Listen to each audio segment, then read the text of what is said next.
As you guys know, we like to start on time and end on time. Whoa, hold on. Great. So before we get started, I have to thank our sponsors and our awesome supporters of our event. We have a page in our program book which lists their names, but I'm going to read them out. I want to thank Golden Triangle, which has been instrumental in our coming to DC. Demped, the Deputy Mayor, Nina Albert, we'll hear from her very soon. Thank you, Nina. And of course, GW. I want to thank Brian Koblitz, who'll be here making some remarks. And where's Jim Chung? Jim, are you in the house? Back there, we wouldn't be here if it weren't for Jim and Leona. So let's give it up for Jim. And I think, Jim, since you retired, are you sitting in the back row now? What's up with that? I want to thank Buzzy Rocket. Next, powered by Shulman Rogers, NFP, Montgomery County Economic Development Corporation, Tishman Spire. Dan Dooley sends his regards. He can't be here because of a family health thing, minor thing, but he says hi. Keiretsu Forum, the Maryland Tech Council Venture Mentoring Services, Startup Grind, Cybersecurity Association, MIT Alumni Angels, FITCI, the Dingman Center for Entrepreneurship, MIT Alumni Angels, the Founder Institute, the annual Wharton DC Summit, Georgetown Entrepreneurship, the the Maryland Hispanic Chamber of Commerce, Marco Avila. Marco, right there. Thank you, Marco, for your support.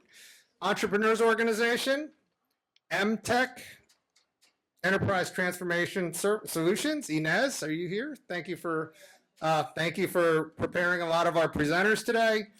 USIDC and Kobe, Matthew Lee, thank you for all your support. Ryan and Wetmore, Citrine Angels, BioBuzz, and the Chicago Archangels. So let's give it up for all of our sponsors and supporters. Great.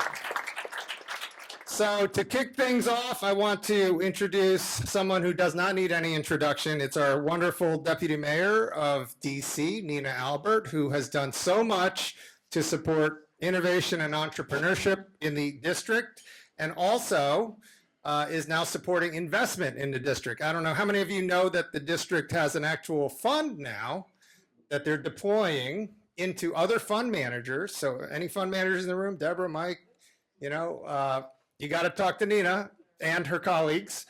But without further ado, I'd like to bring Nina up to say a few words. Nina, thank you so much for your support.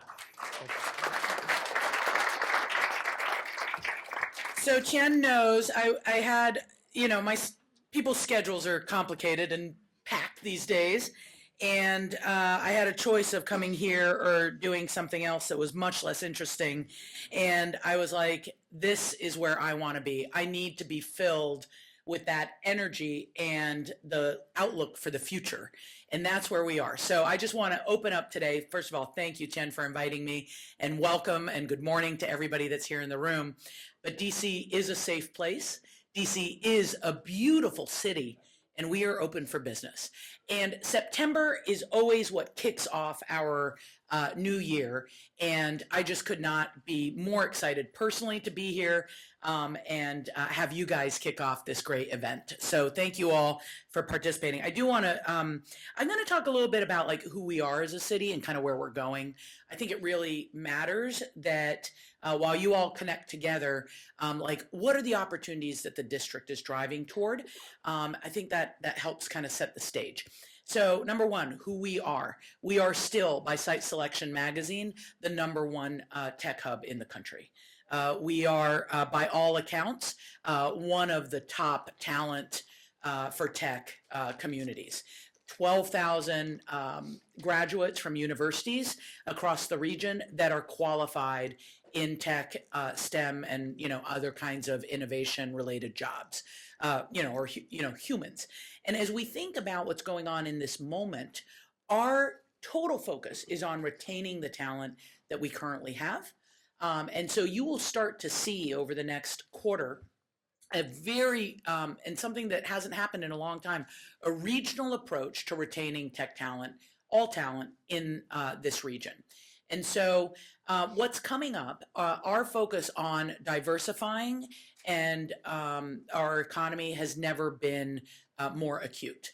And so we've always had the opportunity, we've always had, a really strong tech community, and now we're going to be very intentional in terms of bringing resources, in terms of making sure that your network is supported the way that you need to be, and that you're getting the introduction to not only each other, but also that we continue to bring in new players and new opportunities into this marketplace. So we kicked off, I think that by the end of this year, we're looking at making our first 2 investments from the DC Venture Fund. It's currently a $26 million fund with the challenge to the fund manager to get to 52 million. So leverage, the initial investment. We are going to be kicking off in October, DC Startup and Tech Week, and growing that, and then convening just a number of different industry things. Our goal and our North Star is 7,000 new tech jobs, new, on top of what we have today. So we're here to support your growth so that we can get to that number in the next 4 years, not in the next 10, in the next 4. So we are wholly focused on that. I want to introduce, some folks that you should know. It's hard sometimes to get to me, and also it's not that useful for those of you who are looking for access to, different things to talk to me, because I'll just introduce you to Adam. But Adam Lattimore is our Director of Strategic Initiatives and Tech for DC, and so I want you to get to know him if you don't already. We've launched Station DC. Which is going to be a natural hub and convening location, and keep the lookout for a couple new announcements around our technology ecosystem fund, which has been funded, and we're going to continue to grow. And then last but not least, I know you guys are in the tech space, but I want to sort of open the aperture and talk a little bit about kind of our economic path to resilience outside of tech. We continue to have really strong and continued investment in from our healthcare space and biotech space. And so that both regionally as well as in DC continues to be an area and point of focus. Also in sports and entertainment. And there was a big announcement, and it's not done yet. We're trying to get it over the finish line. September 17th is the second vote by the council for Washington Commanders. Why is that important? That is certainty of jobs. That's a new infusion of private capital. And by the way, who owns the Washington Commanders? Josh Harris, very successful tech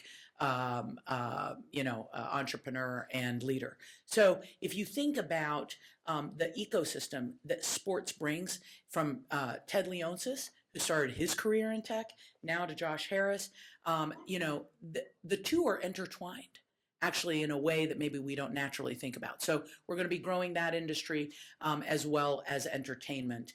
And so, again, I think that culture of creativity, the culture of innovation are so dynamically related that I think that DC's future is bright, the DC region's future is bright, and we look forward to working with you and also to supporting your work. So have a great day. Thank you for inviting me to speak.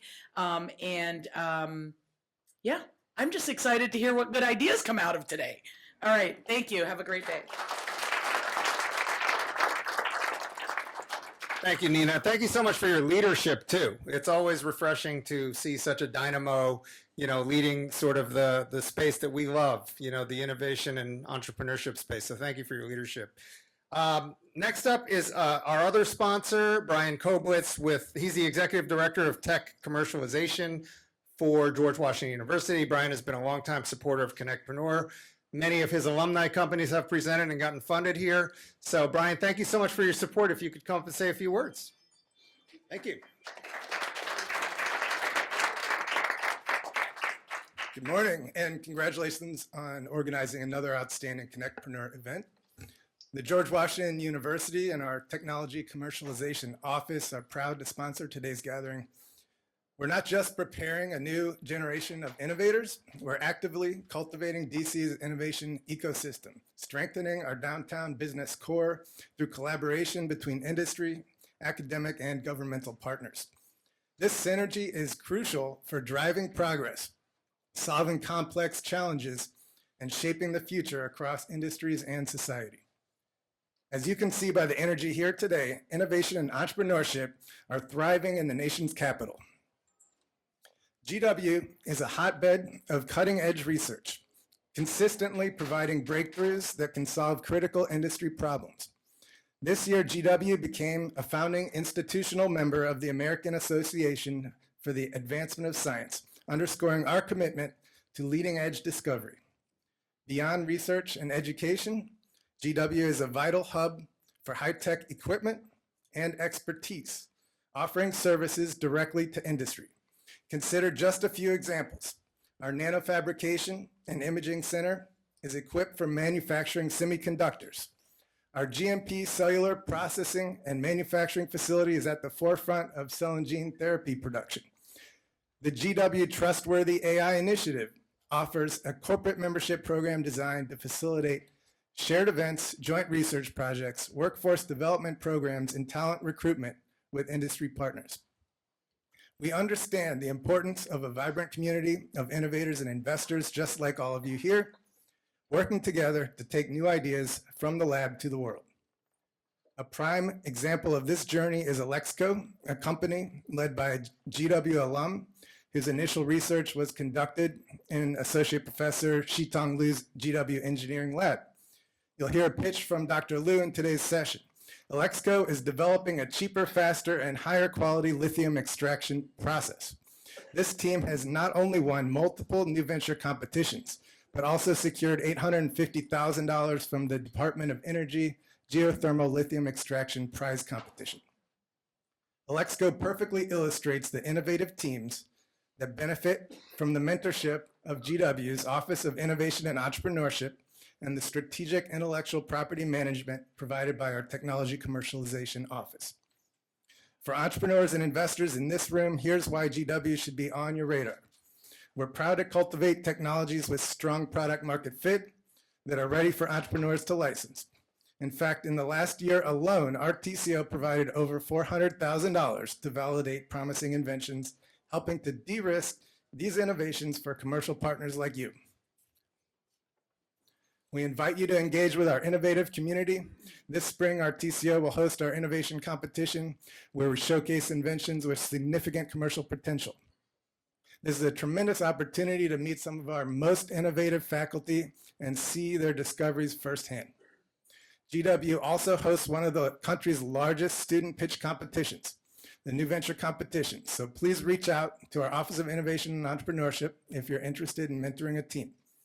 Thank you all for your vital contributions to innovation and entrepreneurship in the district. Let's work together to bring more innovations to market.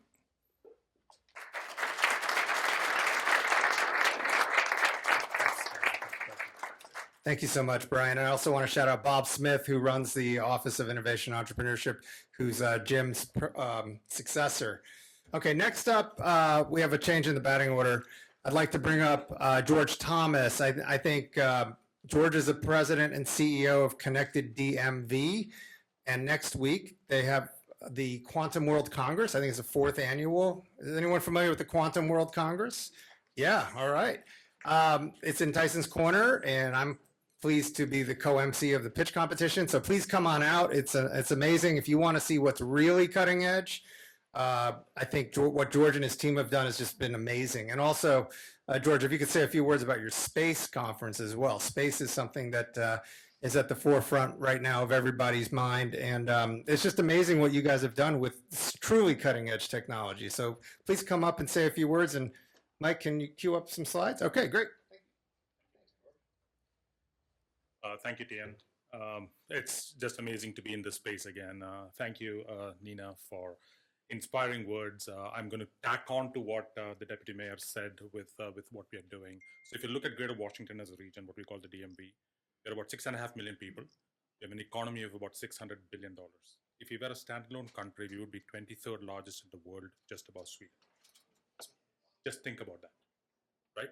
And in that sits the world's largest buyer and the world's largest user of anything that is new, which is the US federal government in the history of humankind. This is what we offer to anybody who's making something, anybody who is trying to find clients. You don't be successful unless you have a foothold with the largest buyer and the client. And what do we have to support that? As the Deputy Mayor said, an incredible workforce, an incredible talent pool, 100+ federal labs, 9 R1 universities. It's incredible if you put it all together how competitive we are at a global scale. So part of Connected DMV's mission was to kind of take that and focus on what's next. What is next as in what is 10 years out? What can we intentionally as a community come together for to drive forward that we can capture that next? And so, we are organized around 3 pillars of activity at this point in time. We call them center-driven innovation. One is focused in energy, primarily around hydrogen. Second one is on quantum and AI, which we started about 6 years ago now. And the third one, which we started last year, is on space commercialization. Each of these centers have a very similar structure. There's a whole bunch of programs that sit underneath it.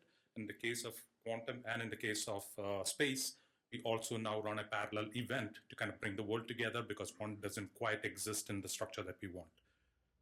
So Quantum World Congress, I'll just talk about the 2 events in the time that I have. Quantum World Congress is now arguably the largest quantum and AI conference in the world.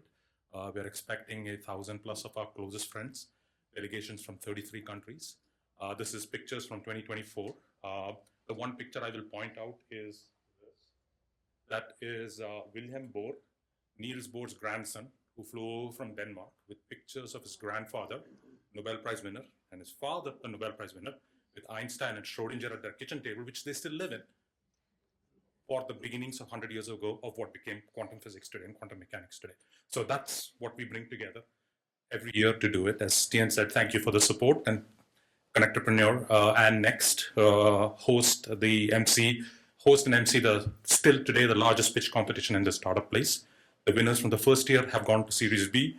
Last year's winners have just raised their first, I think, $10 million kind of bucket. So the trajectory is correct for those companies. So last year at Quantum World Congress, there were 4 pure play quantum companies that did nothing but quantum. I'm not talking about IBMs of the world and stuff like that. If you had put $25,000 in each of them, that today is worth $1.8 million. So the trajectory of the investment community is just significant if you're just kind of paying attention to what it is. So the next one is next week, September 16th through the 18th. It's at Capital One Hall in Tysons, Virginia. Please come. The QR code, it's very straightforward. quantumworldcongress.com. Just register, come. It's quantum and quantum adjacent. So think quantum, photonics, optics, AI, ML, HPCs, all kind of come together. Multi-sector, multi-country, we kind of have discussions about it. Including on the first day morning, we host something called the International Forum, which is about 14 countries that have deep quantum packages that we come together in a room for 4 hours, have a moderated discussion on how to work together and what does that mean. And then this year we have a lot of major quantum people coming, including from the White House, Michael Kratsios is delivering a speech. Senator Warner is going to be delivering a speech. Both Governor Pritzker and Governor Moore are going to be there. Both of them have huge quantum programs in Illinois and Maryland, as people know. And then from across the region, and lots of quantum companies are going to be there. So please come and join. Next week it is, and come and find me if you need help with any of what's going on at QWC. And QWC is 3 days, but there are events starting this Sunday, going all the way to next Sunday, that happen in parallel at embassies and other kind of structures going in, including a diplomacy whole day workshop, a policy workshop at the Hill. It's a whole bunch of stuff that happens around it as well. So the world kind of gathers here, and it's a whole bunch of events that happen. And so for us, why this is the moment of pride is when we started this mission about 7 years ago, we were not on the radar as a region for quantum, even though we had the assets. Now, arguably, I would say we are one of the top 3 destinations in the world for a company to come, for somebody to start. And that includes everything from GR firms to labs to prototyping centers to chips. There's discussions, there's like 24 discussions that I'm aware of with various EDOs in the region for people looking to move, just from a company perspective, let alone the other ecosystems that happen. So it's a huge moment of pride for the region that we've kind of gone from nowhere to becoming a major power in the world. That's kind of like the mission statement. So last year we were asked to, what is next? And the next for us was this topic called commercialization of space. So for 70 years that we've been in space, there have been 2 clients in about 14 countries. So 28 total clients globally for the last 70 years. The 2 clients in each country is the Department of Defense, whatever it's called, and the Space Agency, whatever it's called, in 14 countries. And the biggest spenders are the US, China, and France from pure dollar amount perspective. That's it. So think of an industry that is that in the news, that has 28 clients in total for the most part. It's not sustainable. So what's changed in the last decade is the cost of 1 kilogram of payload going to space during the time of the space shuttle was about $80,000, $60,000 to $80,000 a kilogram. That is now dropped to sub 1,000. Arguably, it's going to be $150 in the next 2 years. That's completely changed the dynamics and mechanics of what we can do with space. And that's what our focus is. What is that new space economy and how do we kind of drive that? So again, center-based approach. We have a center that we launched in February. And I want to thank the Deputy Mayor, Nina, Leona from Golden Triangle, Virginia VDP, Fairfax County, a number of regional partners came together to kind of help us solidify what that base looks like. And out of that base, we have launched the first inaugural conference structured very similarly to what QWC will be. It took us 3 years to build QWC. We're hoping to do this in 18 months. So the first event is in November. Very ambitious, I know, but please go ahead and kind of take a look. So the center you can find here and the conference itself up there.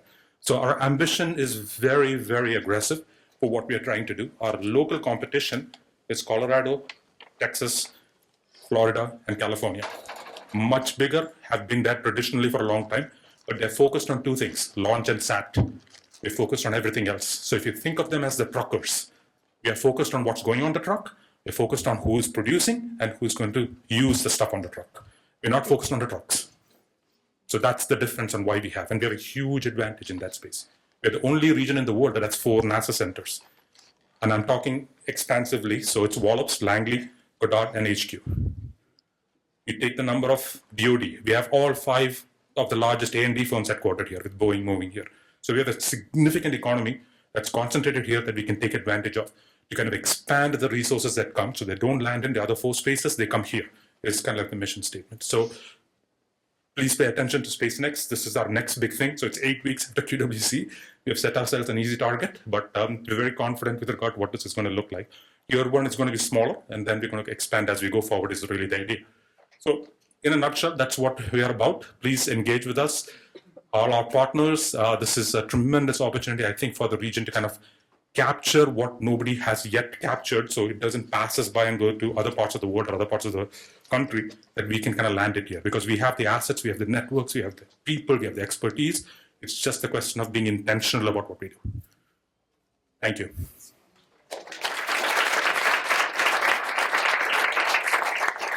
Thanks, George. And I hope to see you guys next week at the QWC.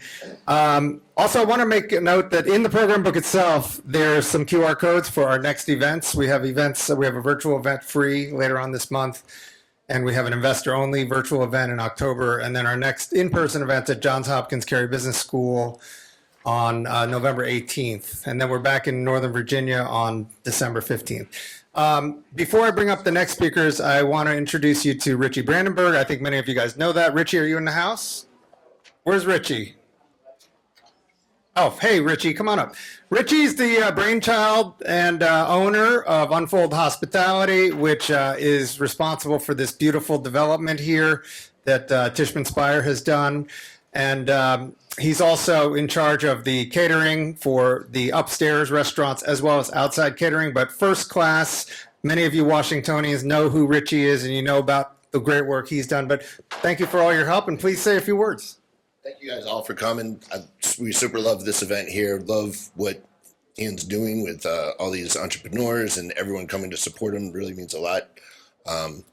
That's kind of what we do here at the Square with like all the small vendors that we kind of help get into business, and really it's very online with what we believe in here. And thank you very much for being here, team.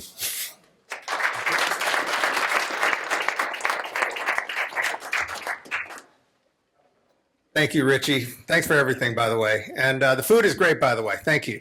Next, I'd like to bring up one of our awesome friends and supporters, Tasha Cornish. Tasha is the Executive Director of Cybersecurity Association. They are one of the largest associations in the cybersecurity space. in the East Coast or maybe in the US. But Tasha, please tell us a little bit about the great work you guys are doing. Thanks for coming. Thanks, Tien. Always happy to be here to support CONNECTpreneur, innovation in the region, and just bringing everyone together to move things forward. So the association, as Tien mentioned, we are approximately about 550 members strong at the moment. We're a combination of corporate members as well as individual members. And I'm just going to take a few seconds to go over some of our major stakeholders, the challenges that they're facing, and how some of us in this room might be able to support them and join us in this mission. The great thing about the Cyber Association, we are celebrating 10 years this year. So while we are very proud of that, we know we have a lot further we can go, and we can only do that with the support of a wonderful membership base. So first, I want to highlight our entrepreneurs, our innovators, our Business Growth and Innovation Center. So we know that this region has been hit a little hard by some of the challenges of this year, but we also know that we are resilient and we are growing stronger. But what that means is that this network, these folks in this room, are the only region we're going to be able to keep pushing this region forward and being agile and adapting to the changes in global and everything.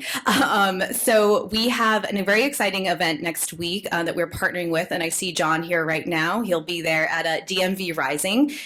We are doing everything in our power to really, again, partner with those who are building up this region and showing that this is a cyber hub for the nation. So that is September 18th. I believe at this point, attendance is probably very limited. I think it's very full. But if you are a cyber entrepreneur, this is a room that you should really be in next Thursday. And then we are hosting a conference at the end of October to talk about how changes in the new fiscal year are going to impact your business, as well as additional business growth opportunities to grow in different sectors. You might be looking to pivot as well. I also want to highlight the work that we're doing in workforce. So many of our members, we know that there are tens of thousands of open cyber jobs in this region, and there are many enthusiastic people trying to join the workforce. So we are playing a role in connecting those who need work with those who need workers by working with our employers to build these on-the-job training programs, and also have student memberships to support career roundtables and other things to help them in their professional development journey. And lastly, we have a program for outreach and education. So cyber is not just a cyber company problem, it is an everybody problem. So we have a speakers bureau, we do a variety of events. We are very deep into CMMC right now and the war industrial base, and with the regulation just being published yesterday, we know that it's very important to get this idea of cyber resilience out to all of these companies for national security.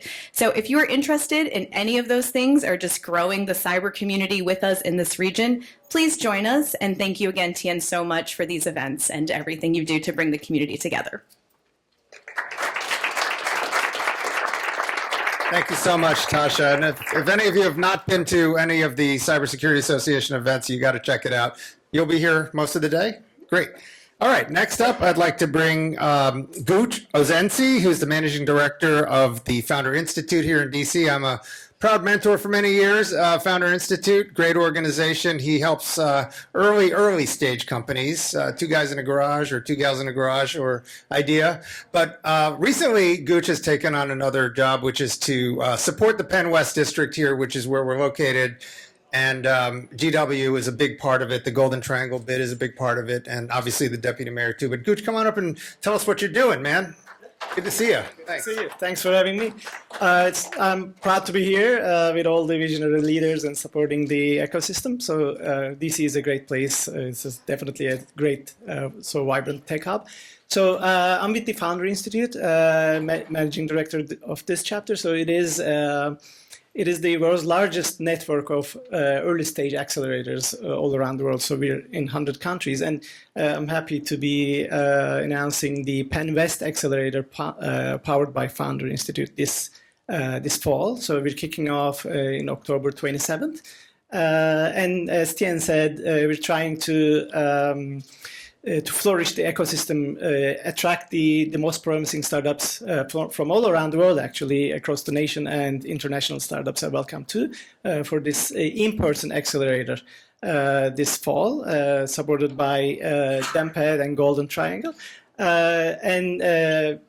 With the support of all our great mentors, including Tien, and we have Vikram there, Michael there. So we have many here. It's a 14-week program, and we basically take them from vision and mission to customer discovery, to go to market, and how to raise funding and everything. The difference this time, not only because it is an in-person accelerator and we provide a co-working space for them as well, but also we're not focusing on ideation stage because we want to keep them here, right? As Nina said, we want to not only attract, but keep them here to help creating more jobs here in the DC. If you know any promising startups that are growing and willing to hopefully relocate in DC, please connect with me and connect with me on LinkedIn. There's a click button under my profile to apply to that. Very limited, like 20 startups will be competing to get into the program. So thank you.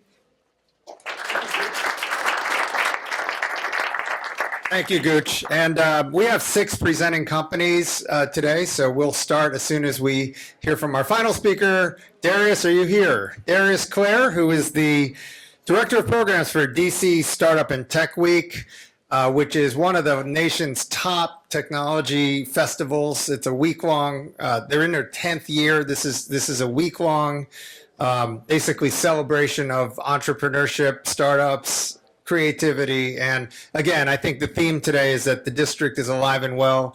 And Darius, come on up and tell us about the event coming up. And then, yeah, please.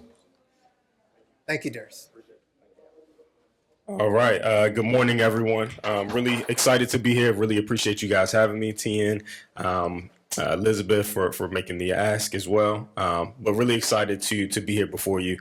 We've done a lot of great work with the folks in Penn West and Golden Triangle Bid. Have definitely worked with them for a number of years. And so definitely excited to continue to partner and do that work.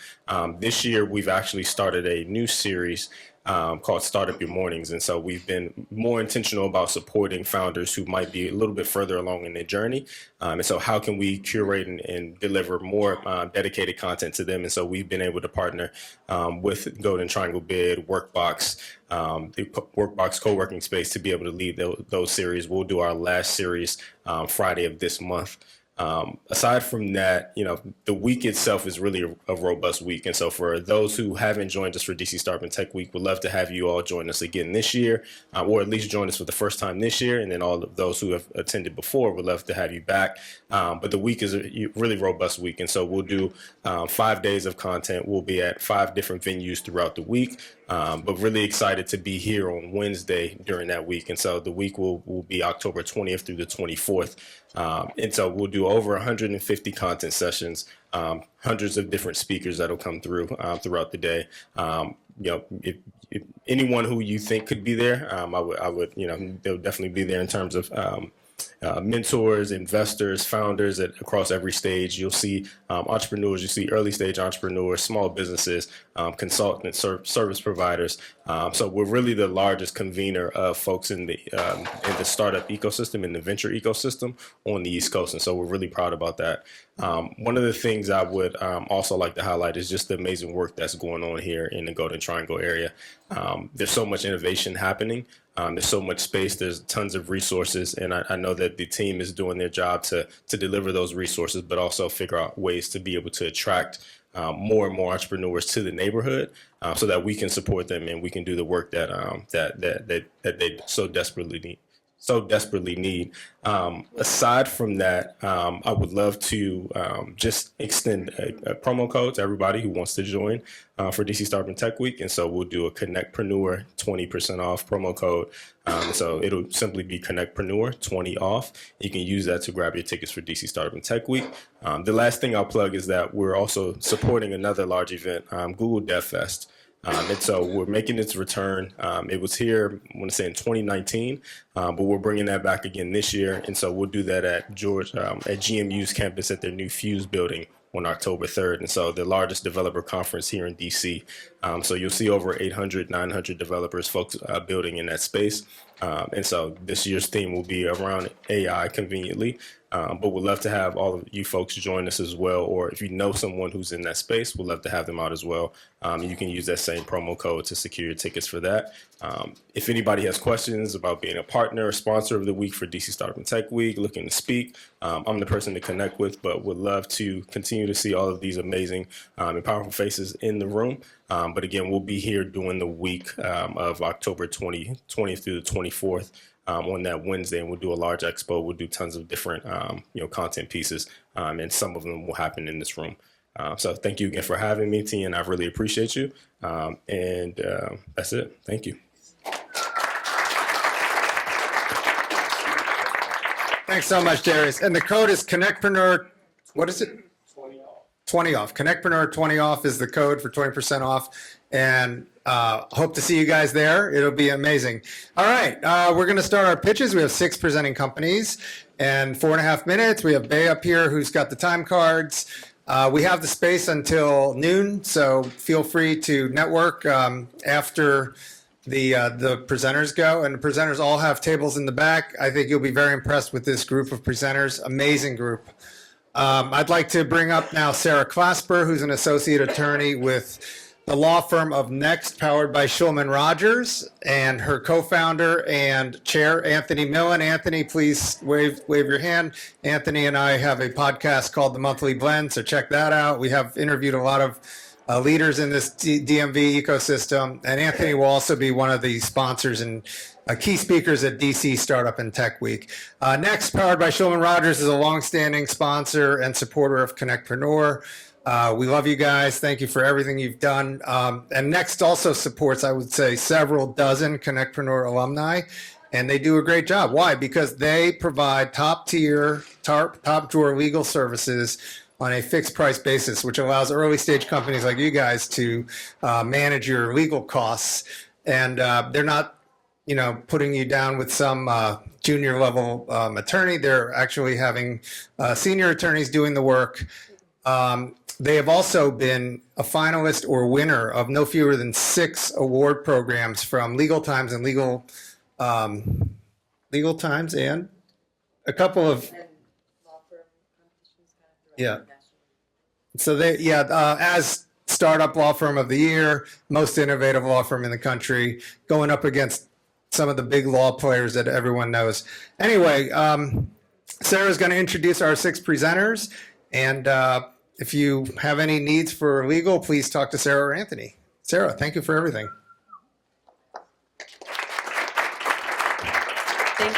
Thank you so much, Tien. You gave my whole introduction, so I guess I don't have anything to say. But really quick, just to touch on what we do. I mean, Tien said it very well. We are, first of all, a longtime sponsor and supporter of CONNECTpreneur, which is just a wonderful event that brings a lot of people together, entrepreneurs, investors, and all other members of this great startup ecosystem. But we design Next to be from an entrepreneur's perspective. So we do make our legal services into fixed price packages so you know what you're going to get. But even though we make it reasonably priced, we make sure you're working with seasoned attorneys who understand what you may need and kind of the long-term picture of your company. Additionally, and I think very important now, we integrate a robust technology platform to make sure we're using latest technologies and also to create an experience for our clients that is client-centric and collaborative, efficient, and transparent. So please look us up at www.next.law or come see Anthony or I to chat more after the presentation. All right, the first company that I have the pleasure of introducing today is Activated Mobile Solutions. Activated is the first AI-powered statistical learning continuous glucose monitor companion for type 2 diabetes. It transforms raw CGM data into personalized coaching and clinical-ready insights. Today, to speak with us is Darren Andre.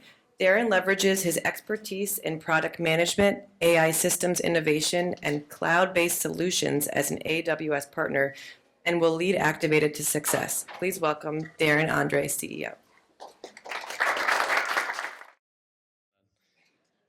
All right, good morning.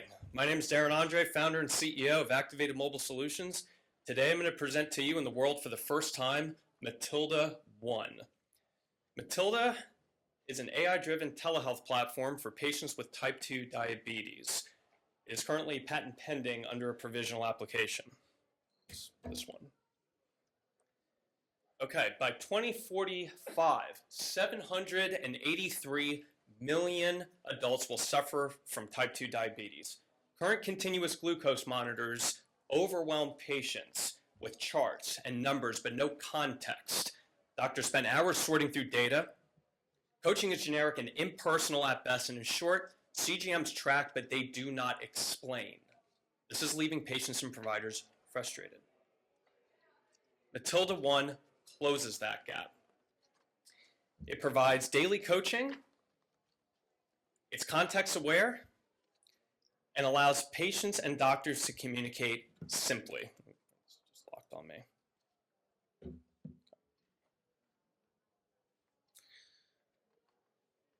There we go. It adapts instantly with no cold start. It's data efficient. It is built for medical use. Patients get personalized goals around there it is, hydration, sleep, stress, activity, and adherence. Doctors get actionable insights that save time. The global type 2 diabetes market is 1.18 trillion in size. SAM in the US is 17.5 billion, and 1% of that is SOM, is 175 million annually. Now, right now, with customer lifetime value, patient lifetime value at $7,500 and CAGR sitting at 14.8%, growth potential is accelerating. The competitors focus on one of two things: raw data or usability. Matilda One is the only solution combining proactive health. Slides are loading slowly. Actionable insights and real-time coaching. So ease of use with deep insights. Now we finalized our concept. We filed our patents, our clinical advisors are onboarded, and in 2025, our Module 1's user interface and business model is complete. In 2026, we'll be ready for beta launch with our statistical learning model. Our leadership spans operations, engineering, AI, and delivery. I've personally founded 4 startups, and our engineers and leaders have proven experience in scaling innovation. They're in the room with me today. Our advisors include Dr. Katrina Parrish in clinical informatics, Dr. Timothy McCarthy, a top oncologist in this area, and Dr. Sarah Loeffler, an endocrinologist specializing in diabetes management and metabolic disorders. 3 revenue streams: patient subscriptions at $99 a month, targeting 70,000 patients in our first market, licensing through hospitals, insurers, and telehealth organizations, and de-identified HIPAA-compliant data monetization. CAC is projected at $300 with return inside 6 months. Growth comes from paid ads, influencers, referral programs backed by pilots, hospital licensing, and conference presence. In year 1 on market, we project 11.6 million in revenue, with rapid expansion through subscriptions and partnerships. In closing, Matilda One transforms diabetes care from reactive treatment to proactive health optimization. Patients benefit, providers save time, investors gain a scalable, future-ready platform.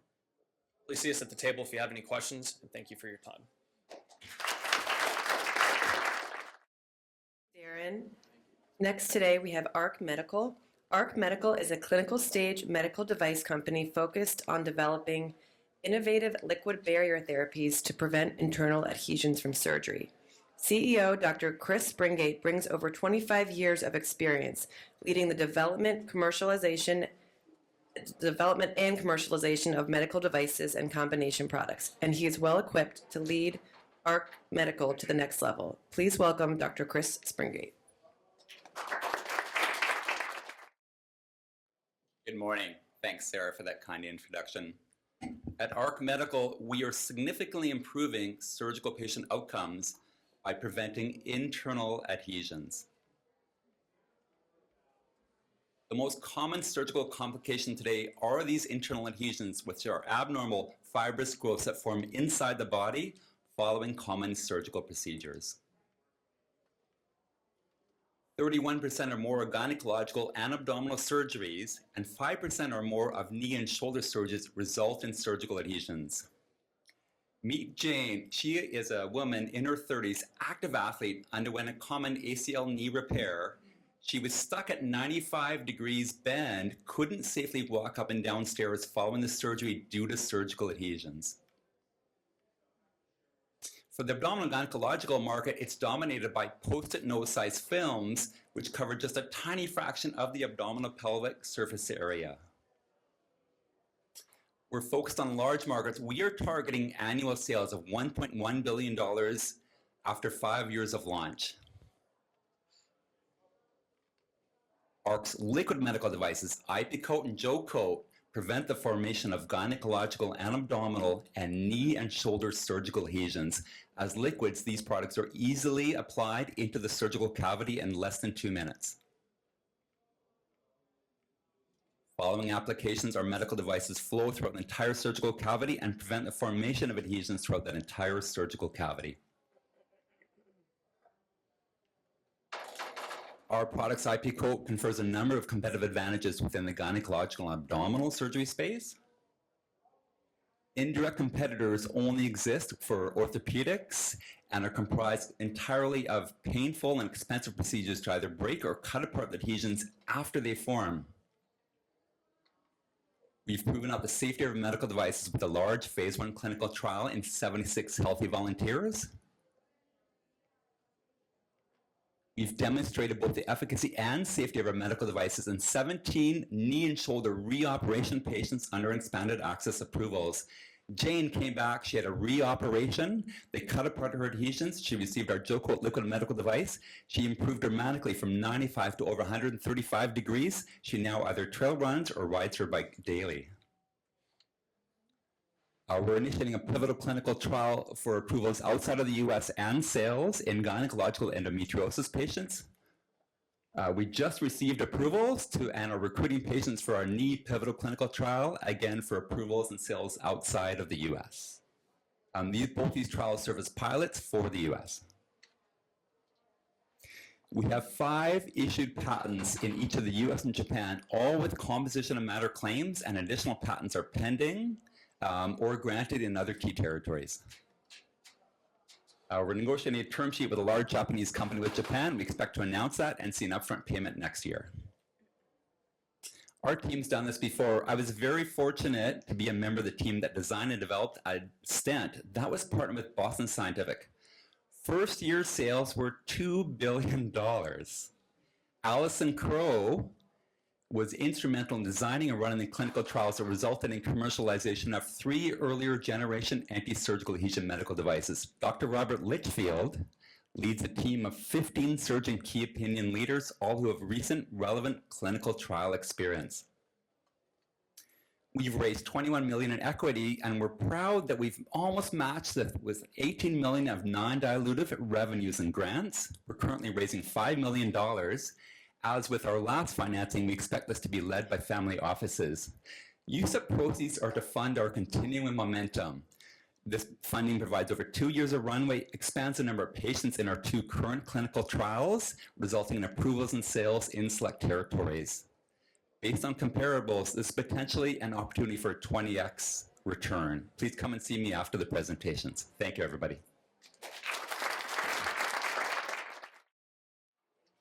Thank you so much, Chris. As we heard earlier this morning from Brian, up-and-coming Alexico offers an innovative chemical-free direct lithium extraction technology, enabling the production of lithium hydroxide from geothermal and brine sources with significantly reduced environmental impact. Sitan Liu is a co-founder and a faculty member of GW University, and he also has a background in environmental engineering. And when I read what he does, it was very impressive today that I'm going to let him take over now. So my name is Xitong Liu, co-founder of Alexico. So we also have cell phones and laptops, and some of us drive electrical vehicles, and all of them rely on lithium-ion batteries. And according to analysis by the U.S. Department of Energy, U.S. imports over 90% of lithium from abroad. So there is an urgent need to develop lithium sources from domestic sources.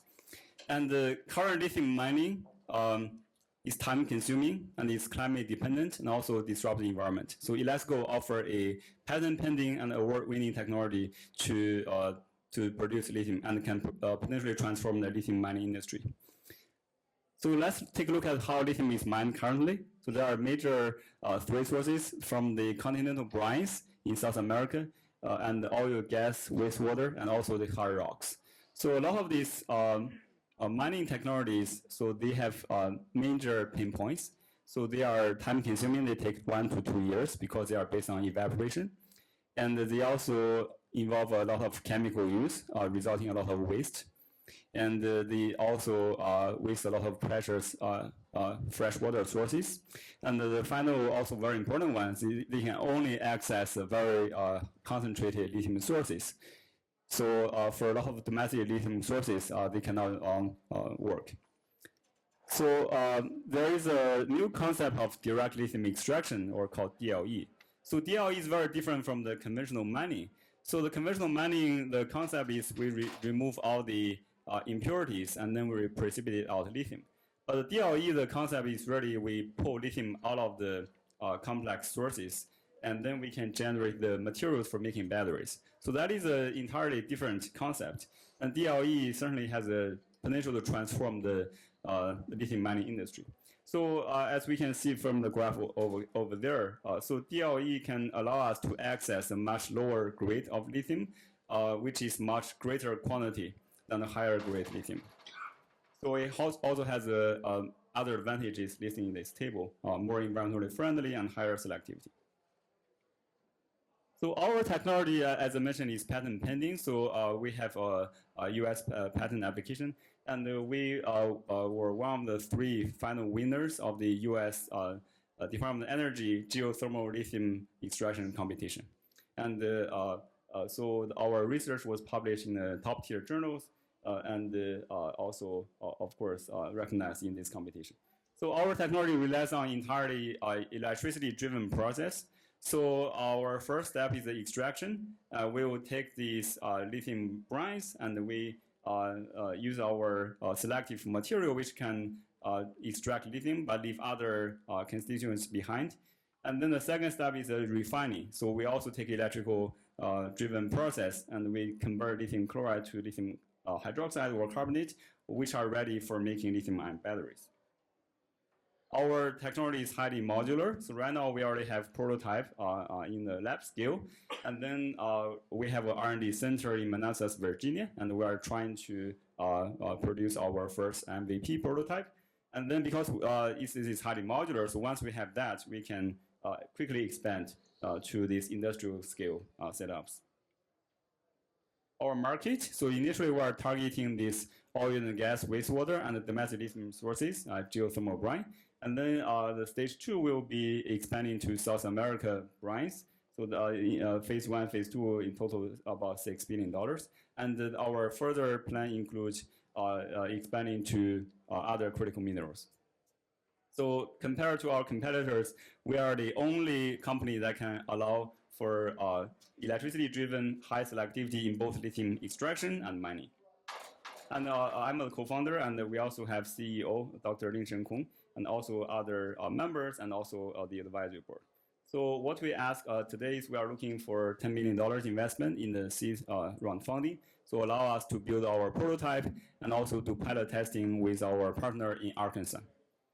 Thank you very much. So we have a table, so you can talk to me after that.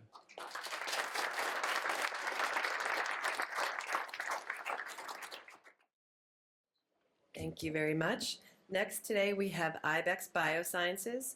Ibex is developing a single-dose antibody cure for malaria and chemo-resistant colon cancer. Co-CEO Murat Kroki is well-positioned to lead Ibex with his wealth of experience in the early-stage biotech sector, having held pivotal management roles in other early-stage biotech companies for over 2 decades.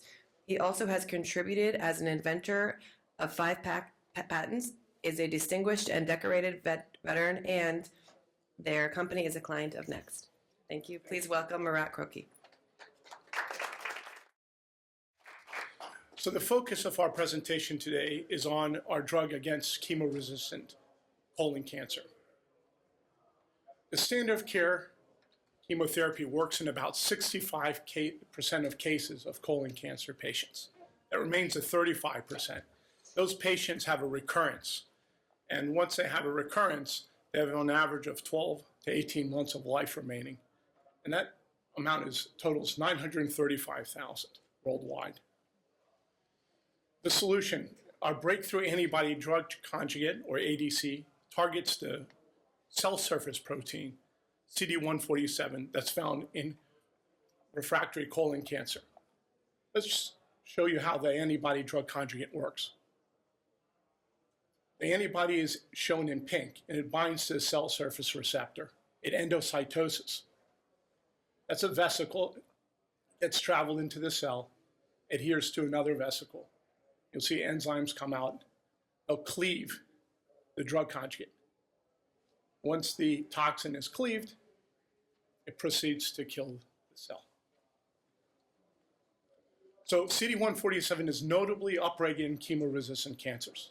You see on the far left, the response group. Those are patients that responded to chemotherapy. And then the no response group has abundant CD147 present on the colon cancer cells.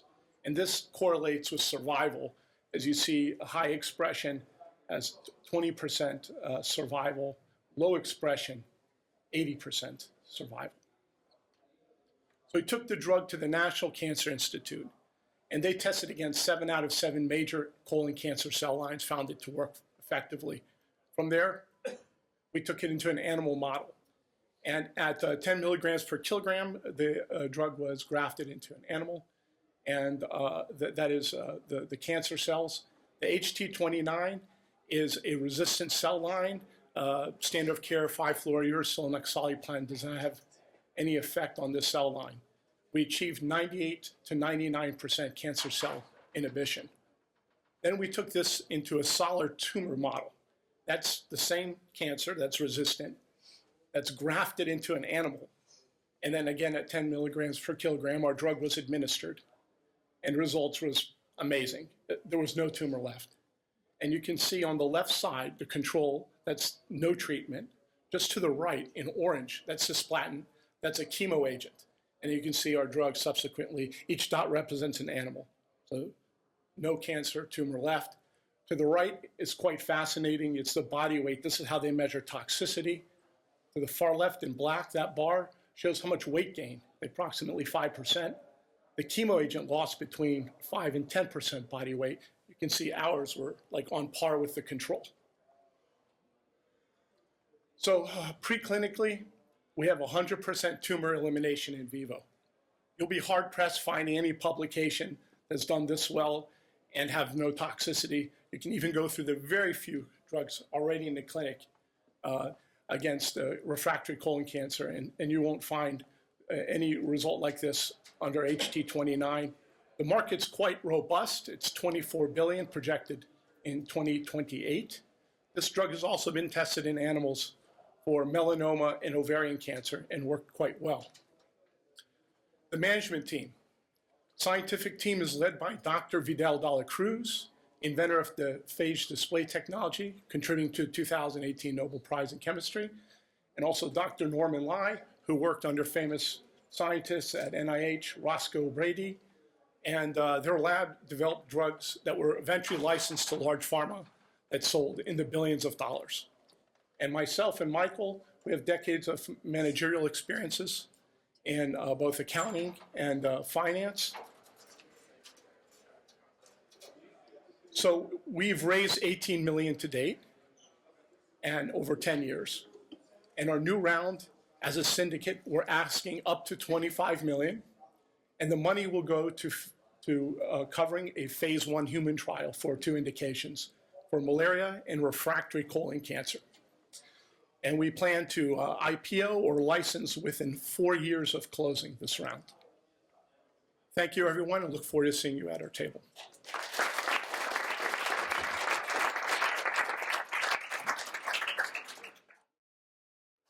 Thank you, Murat. Next today we have NeuroEM. NeuroEM is a clinical stage medical technology company pioneering a non-invasive treatment for Alzheimer's using transcranial electromagnetic treatment and leveraging radio frequencies, creating a patented wearable at-home cap that breaks down toxic proteins linked to cognitive decline.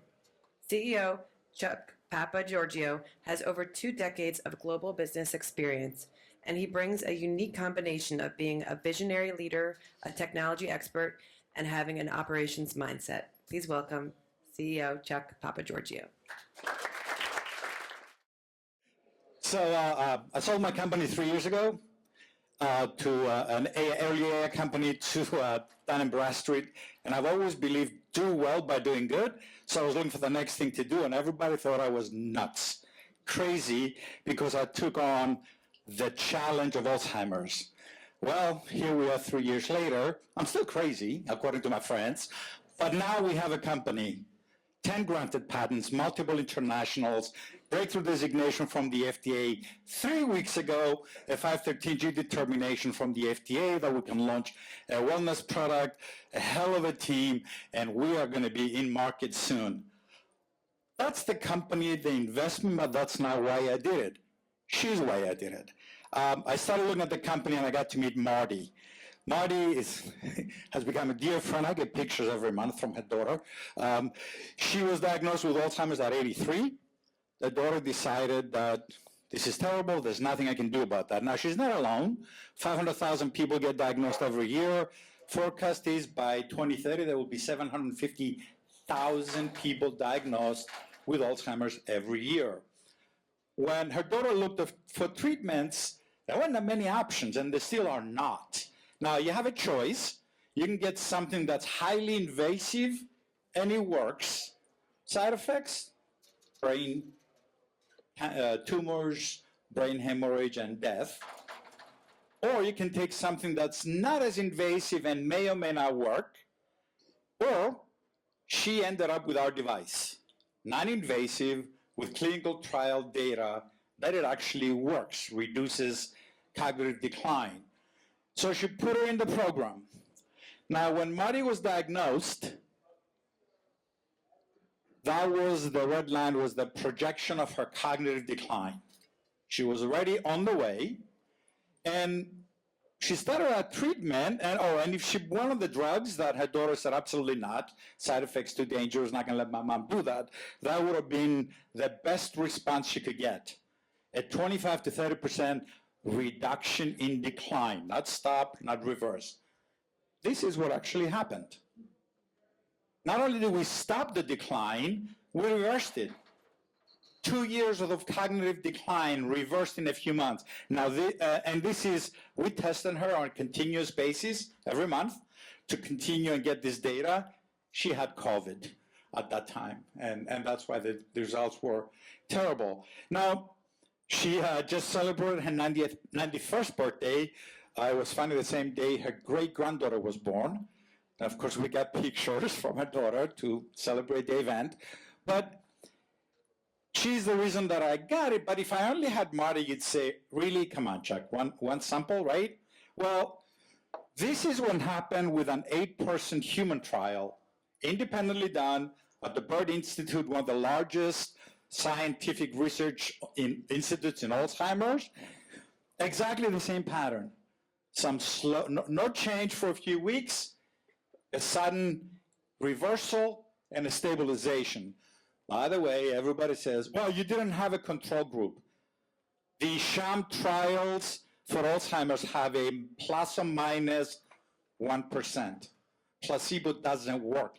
If you got Alzheimer's, you can't fake that you don't. How does it work? We literally send short bursts of electricity, electrical energy through radio frequencies into the brain, break down amyloid plaques, misfolded proteins, and change the chemistry of the brain. The beauty of what we do is it's got dual application. It's preventative for brain health and clinical for treating specific diseases. Evidence that We got 2 FDA designations, breakthrough designation for Alzheimer's treatment, and 513G designation determination for a wellness device. And that's what we're doing. We chased the patents, we did all the right work until we got here, where we're ready to actually launch a product to generate revenue and build partnerships with distributions and clinical and healthcare organizations. I don't need to tell, it's a huge market, right? It's a multi-billion-dollar market. Either way you look at it, wellness or clinical. Just the nootropics market, it's a $10 billion market. People buy supplements, I'm one of them, to make sure their brain doesn't deteriorate. Our revenue is pretty straightforward. We sell devices, we get small monthly fee, and we expect to generate close to $100 million in gross margin in 3 years with only 45 to 50,000 devices sold. I didn't do this by myself. We're a team of nerds. I have these guys right here, it's embarrassing. 9 PhDs, 4 MDs, 2 of them are brain surgeons. Yeah, I'm literally the dumbest guy in the room when we have a meeting, and that's fine, that's the way it should be. We are right now on track to launch our wellness device at the middle of next year. We had a $5 million Series A round. We already got $3 million in less than 3 months. We got $2 million left open. And quite frankly, no matter what I say, we were sitting in a meeting with Marty's daughter said that, and that has become the reason why we're doing it. I'll be out there, happy to talk to you, fundraising, or if you know somebody that's got somebody about the trials we have ongoing right now. Thank you.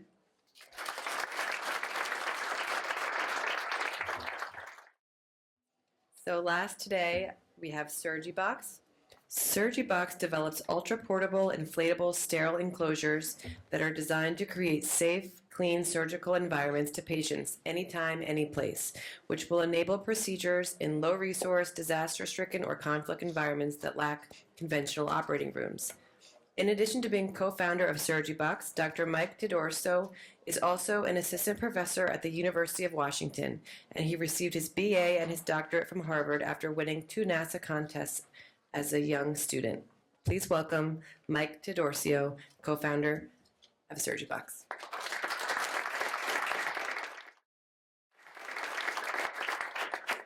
Thanks so much for the kind introduction. It's wonderful to be here. SurgiBox was started at Harvard during my doctoral program, and we were fortunate to win the Harvard competition as well as Mass Challenge and Time Magazine's Best Inventions. I'm pleased to share with you today that we are about to commercialize. We have just received our CE mark under MDR, and I'll talk more about that today.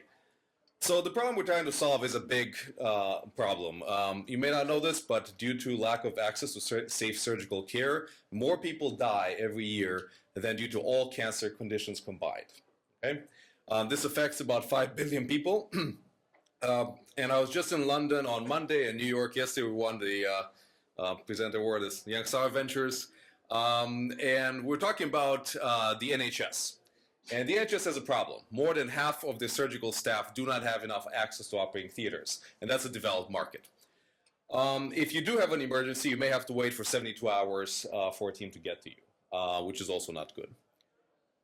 Now, the problem is not going the correct direction. It's actually getting worse because our populations are aging, and they need more surgery, right? And there's limited capacity, and this is why a lot of the Western world is getting bankrupted by healthcare expenses. An estimated loss from this problem will be about $2 trillion to the worldwide economy by 2030. So what are options right now? Obviously, you don't see MASH tents outside of hospitals, so it doesn't really work very well. And you also have these expensive mobile trailers, but the same constraints apply there as you would for a normal OR. You still have to transport the patient to the location. You still need the same supply chain constraints and sometimes even more complicated maintenance. So the assumption now is that to solve the problem, you need an expensive, labor-intensive investment. However, this market still is worth $1 billion a year.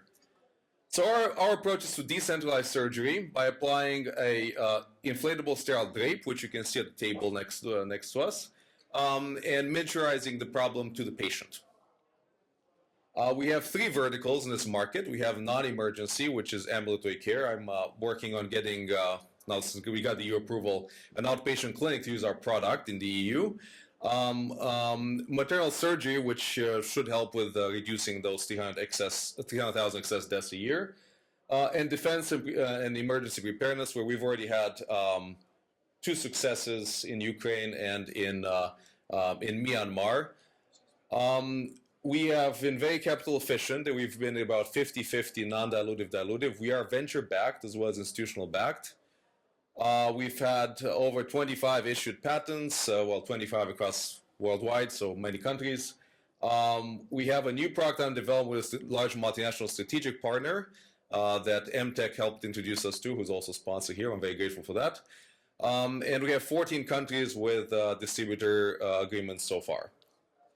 I actually went to Ukraine myself to deliver about 50 units of our product in 2023 in the middle of the war. They asked for our help, and I thought this is where we built the company, so might as well rent a van and go across the border from Poland. I met the general here who said that thanks to this, they were able to ensure preservation of life where it was not possible to provide qualified assistance in the OR. And here you can see a picture from Myanmar. We delivered units to Myanmar right before the quake that happened in Thailand and Myanmar this year. So this is also kind of like why we built this company.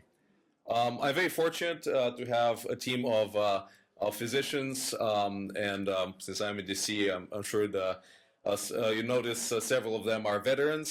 So we have 2 physicians on the team who are also veterans, and our lead on the operations side, Retired Lieutenant Colonel Kel Laurel, who spoke a week ago, has also a lot of experience, as well as we have folks with experience in regulatory on the team. So we're raising just $2 million right now. We're just trying to prove the market in Europe. The point of this raise would be to find a product market fit in Europe and scale up our manufacturing, since we're still a very small scale operation, and hire some key staff on sales. And I look forward to seeing you at the table. Thank you so much.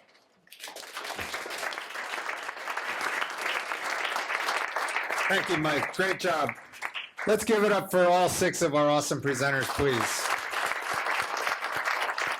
And hopefully you guys can go deeper and have a conversation at their table. This concludes our sort of formal part. We have the room until noon today, so please enjoy the coffee and the networking and each other. And again, in the program book are QR codes for all the attendees. So we have contact information, or not contact info, but we identify who's here. And also you can register for some of our future events. So with that, thank you guys for joining us this morning. And yeah, we have the place till noon. So thank you.